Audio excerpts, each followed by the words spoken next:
Regular Audi A5 Coupe is one of the most handsome mid-size coupes, and the good news is that adding a couple of extra doors has done little to upset that winning formula. Like its smaller brother, the A5 Sportback has a bold, wide grille, sharp lines and lots of chrome detailing, all of which combine to create a classy, muscular appearance.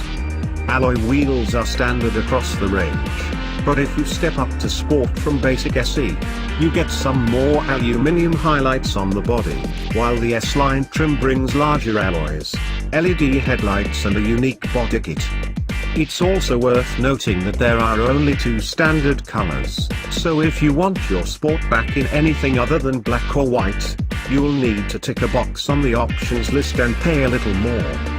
The first thing to realize about this car is that, despite its name, it doesn't feel all that sporty to drive. Instead, it feels more like a Grand Tourer, most at home on sweeping main roads, rather than tight, twisty B roads.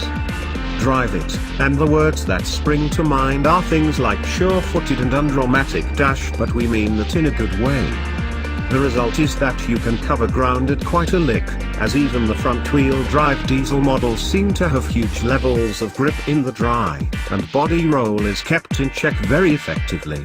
However, there are a couple of disappointments.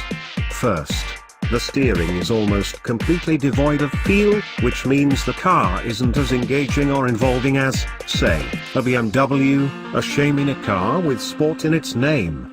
Second, the ride has a noticeably firm edge to it, especially at low speeds, although it's nothing you couldn't live with. We've only driven one version of the Sportback so far, but the good news is that, even though it had the economy-focused 187 bhp 2.0-litre diesel engine, the least powerful in the range, it's plenty quick enough. Better still, it's also extremely smooth and refined, and the way it delivers its power, with strong pull in the mid-range, and no real need to rev it to the red line, perfectly suits the way the Sportback drives. It'll get you away from rest without a problem, happily takes advantage of overtaking opportunities on the open road, and will get you to the motorway limit with hardly any effort.